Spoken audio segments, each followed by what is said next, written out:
You've got it. There's a great story about you where you were, when you were thinking about starting Bookstop, and you used your curiosity and went other places. You read a book on the grocery store industry. Wait, just share that story a little bit. Yeah, because I think that's fascinating. The reality is, my dad had been a grocer. He's wholesaling and retailing. He was out of the business by the time I was 7 or 8 or 9.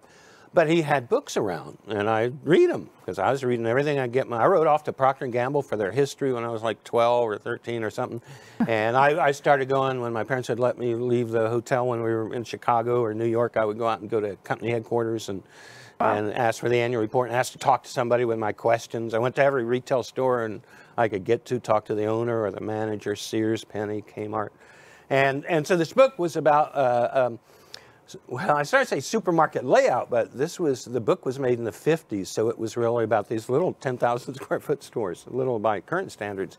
But, you know, it was in there, so, well, you know, you put a dairy, bakery, and meat at the perimeter around the edge because you want your customer to walk all the way around the store.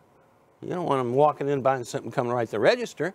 Those things that everybody's going to buy, and in that era, the meat department, and that would have been a full-time butcher, you know. My dad always said a good butcher is worth their weight in gold because it's so important to the success of the store. But they were never at the front. They were at the back. And so when Bookstop opened, we took it to another level. We created a baseball diamond structure, which it made it so you saw a lot more book covers as you walked through the store because you came at them diagonally. When you did what they call the Power Alley at B. Dalton or Walden Books, which were the big bookstore chains at the time, you saw things on end caps. You didn't see all that stuff. You didn't see the Bibles and the dictionaries and you saw bestsellers. Well, at Bookstop, you saw everything because you did and so home base, first, second, third were children's bestsellers, newsstand and the cash register was home plate. I just think and it worked. The average U.S. bookstore did maybe 400,000 a year in sales. Within a few years, our average store is doing 3 million.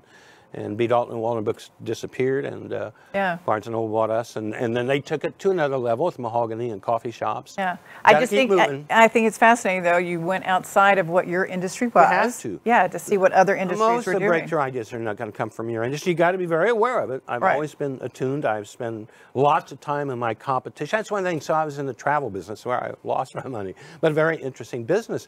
And we had all these travel agents, and they got half off on everything. So they're all staying at, like, you know, expensive hotels when they traveled. And I say, look, 50% of our customers are staying at Best Western and Red Roof Inn.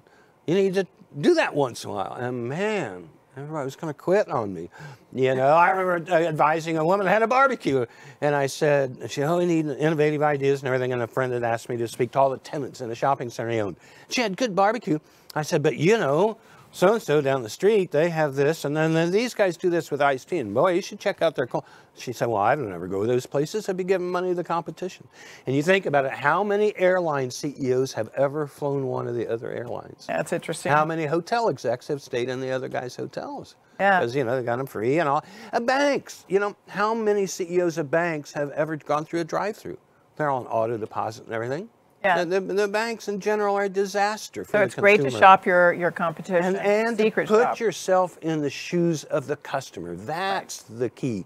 Really, I mean, I remember, like, you do TV ads in beautiful studios like this, and you create the TV ad, and then you go down, you know, and the ad agency is showing you, and it has a little thing goes 10, 9, 8, 7, 6, and 1, and there's your ad, and then, you know, everybody waits for the CEO to, like, cry or cheer. I don't know, nobody says anything, you know, everybody's nervous. And my thing is, you know, nobody's ever going to see our ad like this. They're going to see it right after, hi, I'm Raging Bob, and I got deals on used cars for you. And then we go into our nice intellectual bookstore ad, and, you know, and hey, head of a retail chain, who do I pick? I'll pick on one that I love, Target. You know, Target executive flies into Dallas. They're probably going to go to store 2842 and then store 3941 and over to store 562, talk to all the managers, hit the plane. No customer does that. Those customers are on their way between Walmart and TJ Maxx and Marshalls and, you know, and Best Buy. That's the customer's shoes.